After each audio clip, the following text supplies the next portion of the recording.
It's time for Lefties Losing It, and let's start with a fine example of the modern left. They're privileged, out of touch, hateful, angry lefties. Let's hear from Jimmy Kimmel's wife and show producer, Molly McInerney, whose moral compass is so warped that she needs deprogramming. That's her word, not mine. First, listen to this bit of chutzpah. She seems to think that anyone who votes for Donald Trump is a victim of misinformation. So there's like a little bit of sympathy I have for people in my family that I feel are kind of being deliberately misinformed every day. Mm-hmm. And they're deliberately being misinformed every day.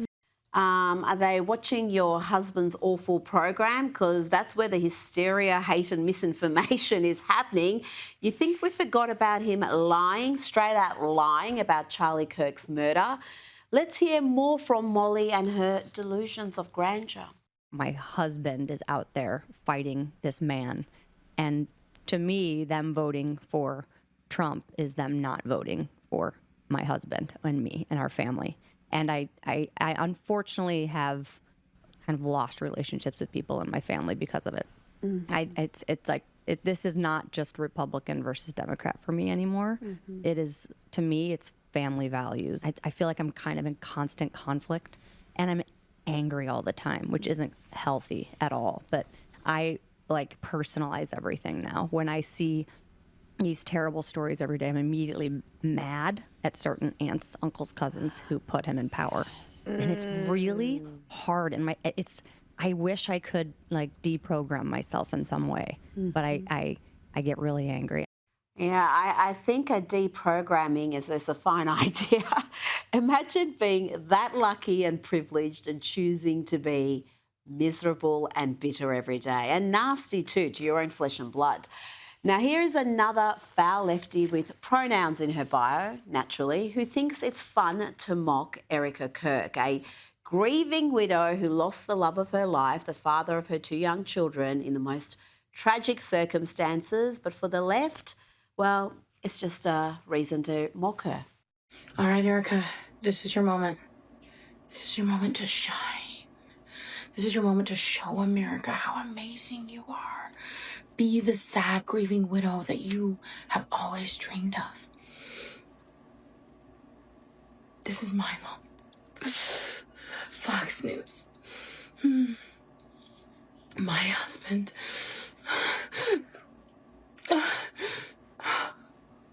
Yes, we should have cameras in the courtroom. My husband was murdered. These people really are soulless. Now, let's go to another celebrity who really should not speak about politics. Russell Crowe was on Joe Rogan's podcast and was asked about what's happening in Australia. This was his asinine answer, and a warning here: you may lapse into a coma in the next 36 seconds as you listen to this, as Crowe struggles to articulate his love for Australia's radical left Prime Minister. What is wrong with the way Australia's run? Well, we're a little bit lucky at the moment. We have a Prime Minister who's very much motivated by trying to help everybody, which should be the job of a politician, right?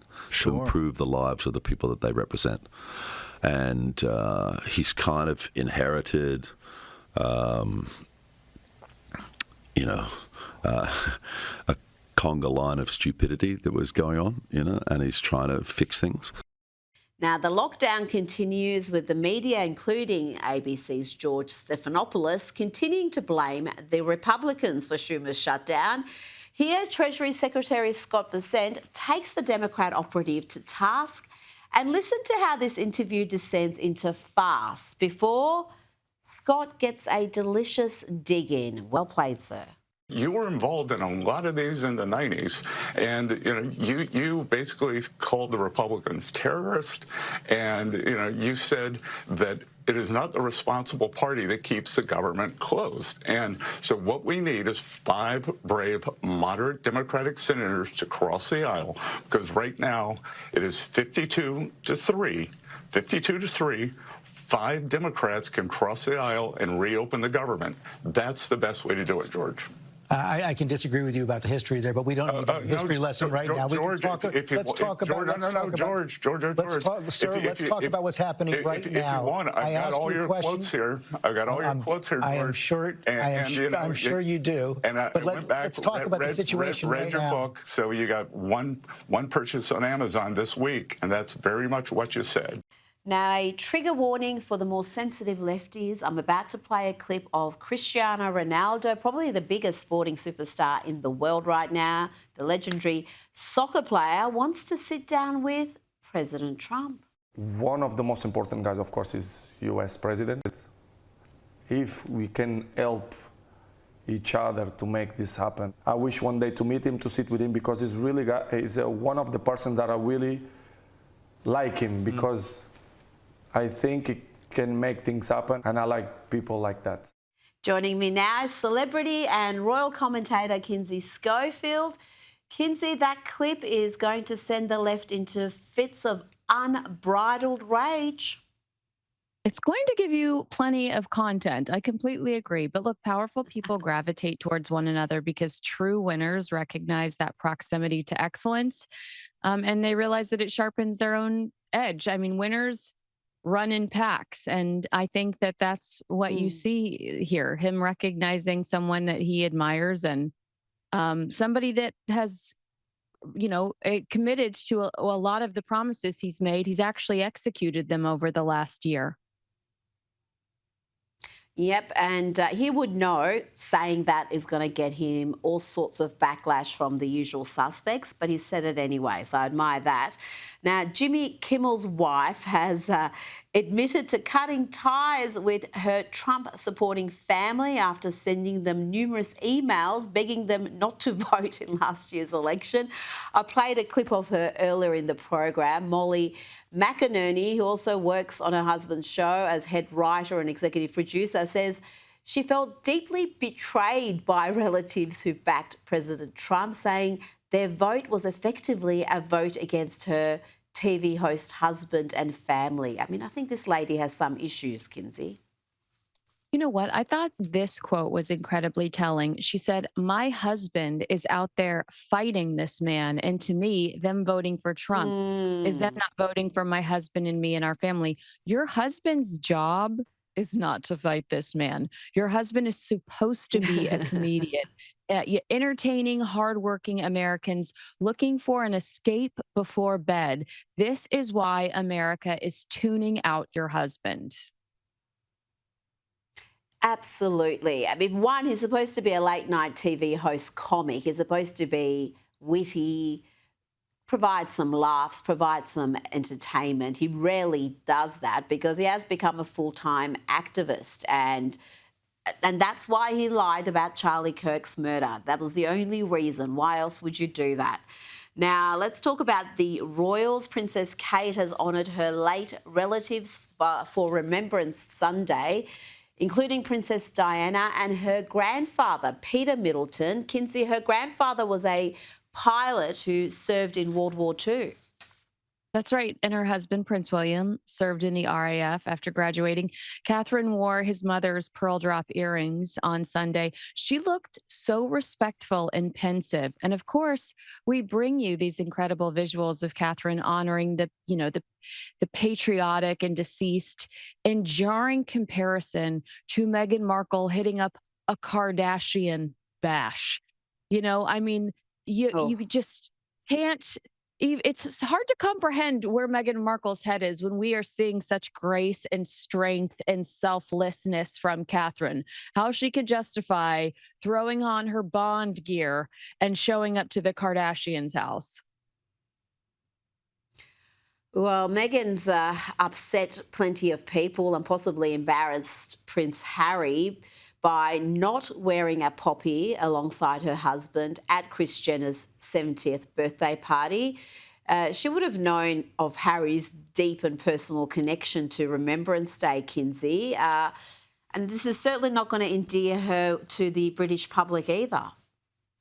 I mean, it just shows us what the Sussexes have been reduced to, unapologetically tacky, how pathetic and disappointing their priorities currently are. Also, the Kardashians have been selling secrets about their own family to the media for years. If you look at TMZ today, it's Kris Jenner's birthday, Kylie Jenner's cat, and Kim Kardashian's failed bar exam. That family has the media on speed dial. They're not trustworthy. Interesting how Harry finds no fault in their cooperation or they're cooperating with the media. But when he claims his family does the same thing, it's simply unforgivable. We have to write a book. We have to do a Netflix series about it. Now, let's get some more on this birthday. Kris Jenner's James Bond-themed 70th birthday bash. It was held at Jeff Bezos's mansion, and the police were reportedly called numerous times due to noise complaints, Kinsey. Yes, and towards the end of the night, officers returned when they learned that these large fake hedges were blocking the street outside the property. According to TMZ, the decorative dividers didn't have a permit, so they had to be removed as dozens of celebrities were pouring out of this party because, you know, rules for thee, but not for the elite. Now to reports that P. Diddy, was caught drinking homemade alcohol at Fort Dix, the low-security prison where he's doing time, allegations which have since been denied by his family in a statement, Kinsey. Who do we believe here?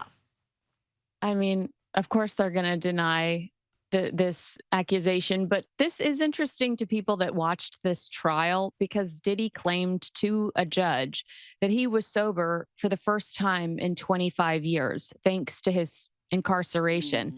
And that was ahead of being sentenced to 4 years and 2 months in prison last month.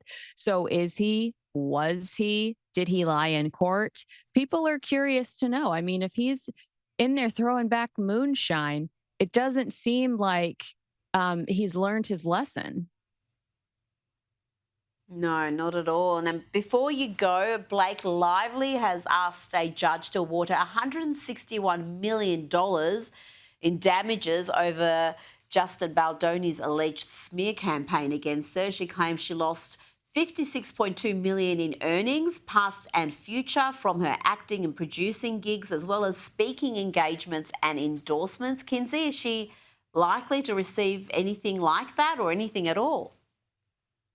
I think she might receive something. I don't think she's getting that. Number's absolutely ludicrous. But can I tell you something you're going to be so disappointed in me? You might ghost me for the rest of my life when I tell you this. Let me just say to that, Justin Baldoni, call me, okay? I can get on the stand for you because despite the fact that I get on TV and talk about what a horrible person I truly believe Blake Lively is, I'm still buying her hair products. I like the way they smell. So I don't buy this argument she's making to the judge that she's losing all of this profit. I do not like her, but I like her sense. And so I am still putting money in her pocket, Rita.